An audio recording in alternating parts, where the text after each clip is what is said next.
இப்பதான் நல்ல ஒரு வாசனையா இருக்குப்பா. சாமி 2 நாள் கடை அடைச்சு போட்டுட்டேன். எப்படியாவது என் வியாபாரத்தை நல்ல பெருசா ரெடி பண்ணி கொடுங்க. நெட்ட என்ன புதுசா கடைக்கு பூஜையெல்லாம் போட்டிருக்கா போல? 2 நாள் கடைக்கு லீவ் விட்டுருக்கேன்ல, அதான் கடை வியாபாரம் நல்லா நடக்கட்டும்னு சொல்லி காலையிலேயே சாமிக்கு பூஜையை போட்டுட்டு கடையை திறந்திருக்கேன்.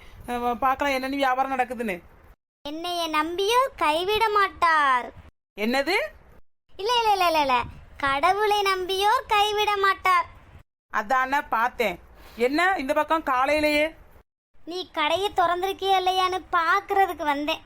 அப்பனா எந்த பொருளும் நீ வாங்க வரல.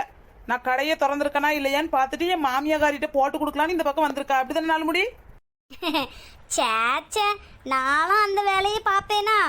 உனக்கு தெரியாதா நான் எப்படிப்பட்ட நல்ல பொண்ணுன்னு? ஓ, அதெல்லாம் நல்லாவே தெரியுமே. நீ எவ்வளோ நல்ல பொண்ணுன்னு. நானும் என் மாமியாரும் சண்டை போட்டேன்னா நடுவில் நின்று பள்ள கட்டுற ஆள் தானே நீ. என்ன பொசுக்குன்னு இப்படி சொல்லிவிட்டா? பொசுக்குன்னு சொல்லல, நசுக்குன்னு சொல்லல. கொஞ்சம் தள்ளி நிக்கிறீங்களா? கடைக்கு ஆள் வருது. ராணியக்கா சொல்லிட்டி. கடைக்காக்க வந்திய? இல்லட்டி, காரை ஓட்டிட்டு போலாம்னு வந்தேன். காரா? என்ன காருக்கா? நெட்டவள்ளி. என்னக்கா? ராணியக்கா கிண்டலுக்கு பேசுறதுமா உனக்கு தெரியல? கிண்டலுக்கு பேசுறதுனா எப்பயாச்சும் ஒரு வாட்டி பேசணும். ராணியக்கா தான் எப்பயுமே பேசிட்டு அலையறாவல. எது கிண்டலுக்கு எது கரெக்டா பேசுறான்னு என்னன்னு கண்டுபிடிக்கிறது? அதுவும் சரிதான். என்ன 2 பேருக்கு என்னைய பார்த்தா நக்கலா தெரியுதோடி? நக்கலா இல்லக்கா, காலையில இருந்து ஒரே விக்கலா தான் இருக்குது. இந்த விக்கல நக்கல என்கிட்ட வச்சுக்க கூடாது 2 பேரும். ஆமா, நான் ஒரு மாதிரியான ஆளு. ராணியக்கா, நீங்க ஒரு மாதிரியான ஆளுன்னு உங்க வீட்டுக்கார் கடைக்கு வரச்செல்லாம் சொல்லிட்டே தான் அலைவாரு. ஆமா நெட்ட, நாம தான் நம்பவே இல்லை. என்ன அதான் ராணியக்காவே சொல்லிட்டாவல அவி வாயால, நானே ஒரு மாதிரியான ஆளுன்னு. இது எல்லாத்துக்கும் காரணம் என் புரியன் தானோ. வீட்டுக்கு போய்க்கிடுறேன், அந்த மனுஷனை அடிச்சு 4 ஆக்கல. உங்க வீட்டுக்காரு இப்படி வாழை மர நாரா தொங்குறதுக்கு நீங்க தான் காரணமா? இல்ல, ராணியக்காவோட கோவம் தான் காரணம். அப்படிதானக்கா? நெட்டவழியக்கா, எனக்கு 1 ரூபாய்க்கு சாக்லேட் தாங்களே. இந்த வந்துட்டானே 1 ரூபாய் தூக்கிட்டு. என்ன சாக்லேட்ல வேணும் உனக்கு 1 ரூபாய்க்கு? எக்கா, எனக்கு ஒரு 5 ஸ்டார் கொடுங்கக்கா. ஏல, அது 5 ரூபால. எக்கா, ஏல, ஒரு இடத்துல கிடையால, அங்கேயும் சாடிட்டு அலையறா. அக்கா, எனக்கு இந்த கேக்கு தாங்கக்கா. அதுவும் 5 ரூபா தால. உனக்கு என்னதான் வேணும்? எக்கா, எனக்கு 1 ரூபா சாக்லேட் போதும்க்கா. ஏல, 1 ரூபா சாக்லேட் இந்த கோப்பிக்க இருக்கு, வாங்கி தின்னுட்டு போறியா? எக்கா, எனக்கு அதெல்லாம் வேண்டாம். எங்க அம்மா முழுங்கிருவேன்னு சொல்லுவாவ. நல்லா கடிச்சு சாப்பிடுற மாதிரி ஒரு சாக்லேட் தாங்கக்கா. ஏல, அவ விரல் சும்மா தான் இருக்குது, தருவா, கடிச்சிட்டு போறியா? 1 ரூபாயை கொண்டு வந்துட்டு 1 மணி நேரம் இருந்து வேலை பேசிக்கிட்டு இருக்கான். என்னத்தையாவது வாங்கிட்டு போக வேண்டியதானல. நம்ம வீட்லயும் கிடக்குது 2, 24 மணி நேரமும் போனையே தடவிட்டு கிடக்குது. ஏதாச்சும் அதுக்கு ஒன்று வேணுனாலும் நம்மளதான் அலைய விடுதுவேன். இந்த பையன் என்ன ஆகிறதுக்கு ஒரு ரூபாயை கூட விடாம என்ன அழகா பேரம் பேசி வாங்கி தின்னுட்டு போறான். நெட்டவழி அக்கா, இந்த அக்காவை பார்த்தா எனக்கு பயமா இருக்கு. எனக்கு ஏதாவது ஒரு சாக்லேட்டை கொடுங்க, நான் ஓடிடுறேன். ஏல, இந்தா. ஐ, 1 ரூபாய்க்கு இவ்வளவு பெரிய சாக்லேட்டா? ஐயோ, எந்த ராணியக்கா குழப்பம் அந்த பையனுக்கு 5 ரூபாய் சாக்லேட் எடுத்து கொடுத்துட்டேனே. நில்லு. எஸ்கேப். நெட்ட, நீ இப்படி வியாபாரம் பார்த்தா கடை வியாபாரம் விளங்கிரும்.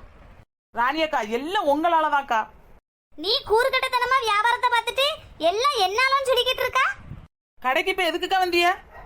கருவாடு வாங்க வந்தேன். நெட்ட கருவாடு இருக்குதா? நெட்ட கருவாடு இல்ல, குட்டை கருவாடு தான் இருக்கு. வேணுமா? கடை வியாபாரத்தை பார்க்கும்போது எதுக்கு இப்படி சண்டை போட்டுட்டு இருக்கா நெட்டவெளி? இப்படி சண்டை போட்டுட்டு இருந்தா கடை வியாபாரத்தை பார்க்க முடியுமா சொல்லி? ஒழுங்கா வியாபாரத்தை பாரு, மூஞ்சி சுளிக்காம. நீங்களே பாருங்கக்கா, கடையில இருக்கிற பொருளை தானே நான் சொல்ல முடியும். அவைய நெட்ட கருவாடு கேட்டாவே குட்டை கருவாடு தான் இருக்குங்கிறேன். இதுக்கு கோபப்பட்டு இருந்தாங்கன்னா நான் என்ன பண்ண முடியும்? நீ எதுக்கு நெட்ட கருவாடு இல்லைங்கிறா? இருக்கிற கருவாடை 1க்கு மேல 1 அடிக்க கூட, அது நெட்டை ஆயிரும்ல. அதை நெட்ட கருவாடுன்னு சொல்லி வித்துட்டு போக வேண்டியதானே. நெட்ட கருவாடு நான் கேட்டது வாழை மீன் கருவாடு. எக்கா, இதை நீங்க முதல்லயே வாழை மீன் கருவாடுன்னு கேட்டா நெட்டவெளி எடுத்து கொடுத்துருப்பாள்ல. அதென்ன நெட்ட கருவாடு குட்டை கருவாடுன்னு அதுக்கு பேர் வச்சிட்டு இருக்கியே. நீங்க கிளப்புன கோவத்துக்கு நான் என்ன கருவாடு வாங்க வந்தேனே மறந்துட்டேன். அதான் நெட்ட கருவாடு ஞாபகத்துக்கு வந்ததை சொன்னேன். நெட்டவெளி அந்த கருவாடு இருந்தா எடுத்து கொடு, ராணியக்கா வீட்டை போய் சமைச்சு சாப்பிடட்டும். வாழை மீன் கருவாடு இருக்குதாங்கும்? ஆமா, இருக்குதுக்கா. எவ்வளோ? 30 ரூபா தான்க்கா. கருவாடு வேலை 30 ரூபா தானா? ஏன் 4 முடி வேற எங்கேயும் விலை அதிகமா வாங்கிட்டு வந்துட்டியலா? இல்லையே, கரெக்டான விலையில தானே வாங்கிட்டு வந்தேன். ஏக்கா சொல்லுங்க, உங்களுக்கு எத்தனை பாக்கெட் கருவாடு வேணும்? சரி, ஒரு 2 பாக்கெட் எடுத்துத்தா. 4 முடி. உங்களுக்கு என்ன வேணும்னு சொல்லுங்க, அப்படி சாமான் எடுத்துட்டு வந்துடுவேங்களா? எனக்கு ஒரு 100 கிராம் பருப்பும் ஒரு 2 முருங்கைக்காயும் தா, அதுவே போதும். என் வீட்டுக்காருக்கு வெள்ளிக்கிழமை ஆனால் சாம்பாரும் முருங்கைக்காய் கூட்டு வச்சால்தான் பிடிக்கும். ஆஹா, அன்னைக்கு வெள்ளிக்கிழமைங்கிறதே நம்ம மறந்துட்டோமே. அது தெரியாமல் நெட்டவழிக்கிட்ட நம்ம கருவாடெல்லாம் கேட்டுட்டு இருக்கோம்.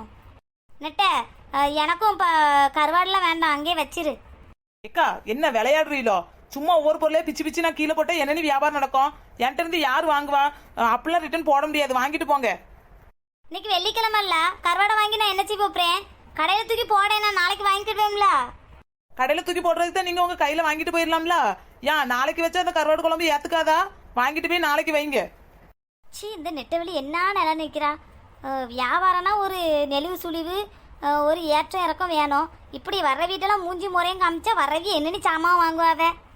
ஏக்கா, கடைக்கு வந்தியன்னா ஒரு சாமான் யோசிச்சு கேட்க வேண்டியதானே? இப்படி கடையில் இருக்கிற பொருளெல்லாம் பிச்சு பிச்சு கீழே போட்டால் யாருக்கா வாங்குவா சொல்லுங்க? ஒருத்தரும் வாங்க மாட்டாவ, எல்லாம் பழைய பொருளும் பாவக்கா.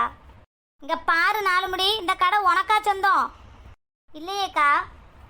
அப்போ உன் வேலை ஏதோ அதை மட்டும் பார்த்துட்டு சரியா? நான் நெட்டவழிட்டு நான் பேசிக்கிடுறேன். ஏக்கா நெட்ட வழியா இருந்தாலும் சரி குட்டை வழியா இருந்தாலும் சரி ரிட்டர்ன் வாங்கி உள்ள வைக்க மாட்டா. இன்னைக்கு இல்லைன்னா என்னக்கா, நாளைக்கு நீங்க சமைச்சு சாப்பிடலாம்ல. கருவாடு வாங்குறதுக்கு எனக்கு இன்னைக்கு காசு இல்லையே, நான் நாளைக்கே வாங்கிக்கிடுறேனே. ஏக்கா இருக்கிற காசுக்கு உங்களுக்கு என்ன வாங்க முடியுமோ வாங்கிட்டு போங்க. அதான் உங்களுக்கு இங்க அக்கௌண்ட் இருக்குல்ல, அதில் நான் எழுதி வச்சுக்கிடுறேன். அக்கௌண்ட்லலாம் நீ ஒன்றும் எழுதி வைக்க வேண்டானே. இங்கே காசு அதிகமாக அதிகமாக என் வீட்டுக்காரங்க என்ன பிடிச்சி திட்டிட்டு இருக்காரு. அடேங்க அப்பா, என்ன கடையில் உள்ள பொருளெல்லாம் நான் எடுத்து எடுத்து தின்னுட்டு உங்க அக்கௌண்ட்டே எழுதி வச்சுக்கிட்டு இருக்கேன் உங்க வீட்டுக்காரர் உங்களை திட்டுறதுக்கு. நெட்ட நல்லா இருப்ப, நெட்ட ஆளை விடு. இந்த ஒரு முறை என்ன மன்னிச்சிக்க, அந்த கருவாடை நீ வச்சிக்க, இனி இந்த மாதிரி தப்பு பண்ண மாட்டேன் நெட்ட. இதுதான் உங்களுக்கு லாஸ்ட் தானியக்கோ, இந்த மாதிரிலாம் இனிமேல் பண்ணிட்டாலையாரியே சொல்லியாச்சு. ஆமா, இனி இவ கடைக்கு வந்தாதானே. 2 நாள் கடைக்கு லீவ் விட்டுருக்கோமே, நல்லபடியா வியாபாரம் நடக்கும்னு சொல்லி சாமி கிட்ட எல்லாம் ஆசீர்வாதம் வாங்கி கடையை திறந்து வியாபாரத்தை நடத்தினா இன்னைக்கு ராணியக்கா என்ன பண்ண முடியுமோ எல்லாத்தையும் பண்ணிட்டு போயாச்சு. சி, இன்னைக்கு பொழுதே நல்லா இல்ல. இங்க மட்டும்தான் இப்படி நடக்கா, இல்லைன்னா கடை வச்சிருக்கிற எல்லா அக்காமார்களுக்கும் இப்படிதான் நடக்கான்னு எனக்கே தெரியல. அப்படி இருந்துச்சுன்னா மறக்காம கமெண்ட் பண்ணி லைக் பண்ணி ஷேர் பண்ணுங்க. அப்புறம் மக்களே, கமெண்ட் பண்ணவங்களுடைய பேரு சொல்லணும்ல, முத்து லலிதா.